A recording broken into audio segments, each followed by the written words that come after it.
Scorpio Sun and Rising. Welcome to your January 2024 Astro Update. It's Raina here. Happy New Year. And January is full of Capricorn energy, which is pretty, par for the course because it is Capricorn season.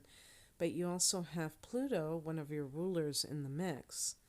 And Pluto is going back into Aquarius in the third week of the month. So that's another significant thing that is happening. By the way, I have a separate video on the transits of Pluto in Aquarius and Saturn in Pisces on my channel.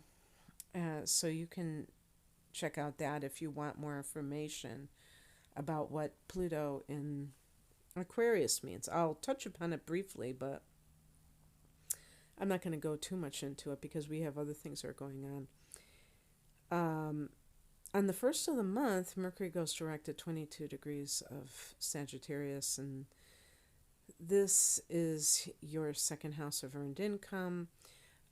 Mercury went retrograde in Capricorn back in mid-December, so maybe a check got lost in the mail, literally, that's a saying.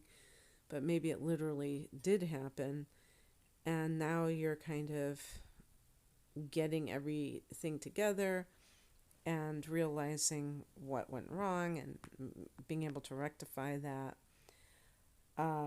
Something could have happened that affected finances and maybe some kind of a contract that wasn't how it was supposed to be. Sometimes it can be rethinking something. So with the third house, if you are a teacher and you're not sure that that is the way that you want to earn money, then that could be what's going on. On the 4th of the month, Mars goes into Capricorn, into that third house. Because you have this energy in the third house, Scorpio, there's a lot that is coming at you in terms of information. And that has even in December. With Pluto, one of your rulers here, and having been here for 15 years, and another bout of it coming back into Capricorn at the end of 2024, you have had a theme of mind control, but maybe a good form of mind control, not the bad kind that's like brainwashing. But maybe you have finally gotten control of that way that you tend to think about things, especially if you are a sun in Scorpio and you have Mercury in Scorpio. You may have a rather suspicious mind, and that has not served you. Maybe you have had negative experiences as a result of reading too much into things. Obviously, Scorpio people have great depth of perception where you're able to see psychological motivations of others, but sometimes it can get a little bit excessive and it can lead to alienating yourself from others because you are, basically it's almost like accusing somebody of something by being so suspicious of them. So perhaps you've had to transform your mind, and now you're realizing how that has to do with your self-esteem, which the second house can be all about. But anyway, Mercury goes direct on the 1st in that second house, and on the 4th, Mars goes into Capricorn in the third house, and that could see you having conflicts with siblings sometimes or neighbors, but it can just be that you're more active with them. This is following the holiday season, so maybe you reignited some kind of relationship with a sibling and you vowed to spend more time together, and that is reflecting that. On the 11th, we have a new moon here at 20 degrees of Capricorn as well. And 2 days after that, we have Mercury going back into this area of the third house. The third house can also be social media. So new moon in here could be launching a blog or some website. It can be so many different things. But maybe you're resurrecting a blog that you thought, you didn't know if you wanted to actually do it, and you end up doing it. On the 21st, the Sun and Pluto both go into Aquarius, and this is your fourth house of home and family. You had a taste of this energy back in March and April when Aquarius. Pluto was in Aquarius for a very brief time, only at 0 degrees of Aquarius.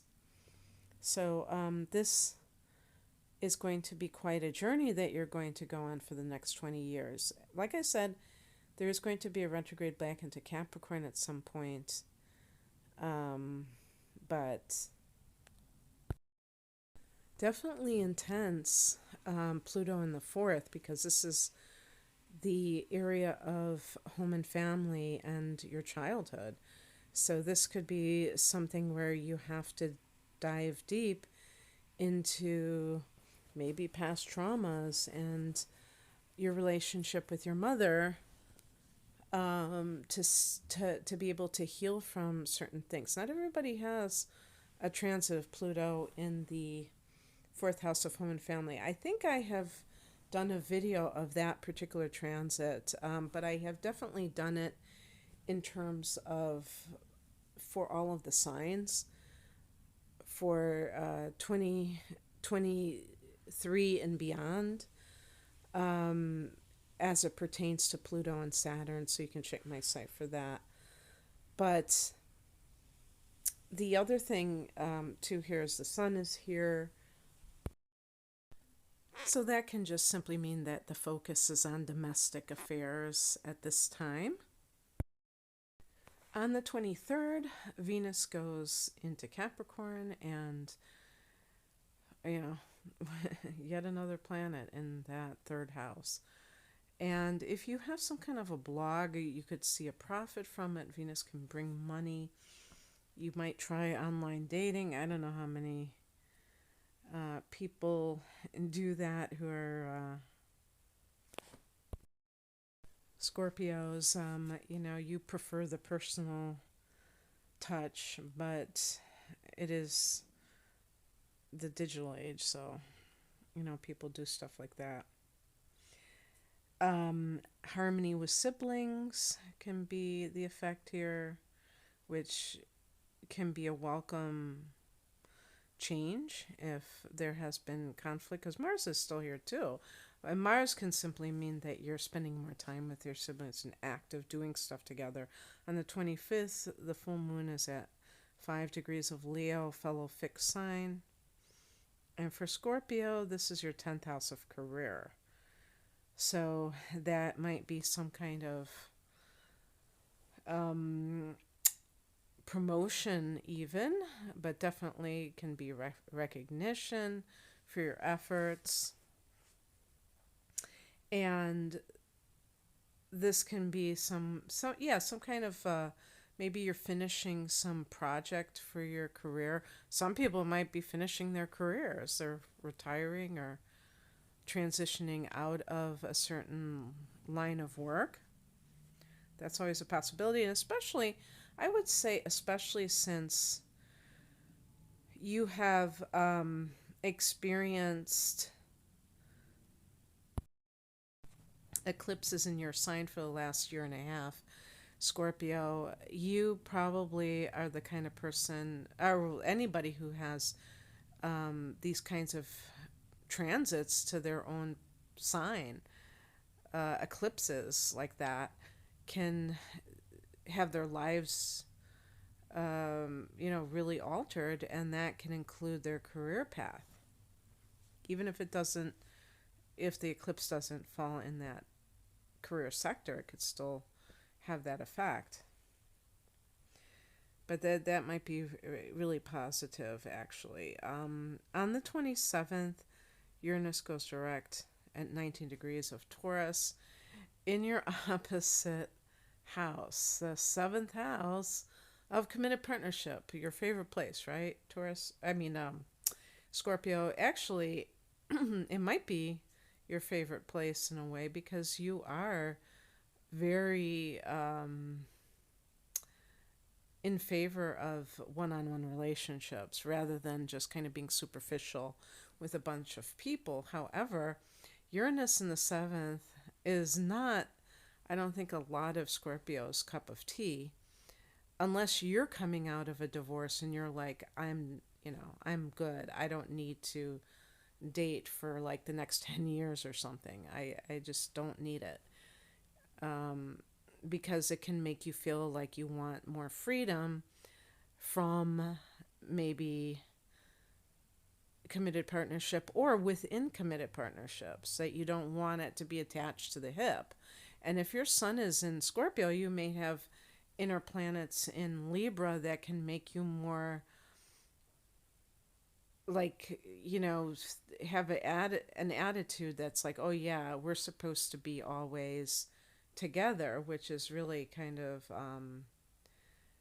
a wrong way of looking at things if you think about it, because you're still individuals even if you are in a relationship. So anyway, I'm not saying all Scorpios think like this, but some of you might. Uranus in the seventh house, when it's retrograding, might have been extremely uncontrolled and maybe very rebellious, where it really wasn't a good thing, because Uranus can breathe new air into something, but you definitely don't want just kind of complete rebellion. You want some kind of, you don't want chaos, in other words. And there can be it could be a chaos agent in a way. And now things can be more settled. And even if you are, some people may consider opening up their relationship with Uranus in the seventh house, because it really favors this idea of, hey, nobody owns anybody. You can't say because you're married to somebody that you have the right to dictate what they do. I said this once on another video about Scorpio, and somebody wrote to me and said, I'm not into that, which really doesn't surprise me. It kind of amuses me to even think of a Scorpio person as polyamorous or in an open marriage type of scenario. Okay, that's what I have for you, Scorpio. I hope that this resonated. If you would like a private reading, the link is below. Take care. Bye.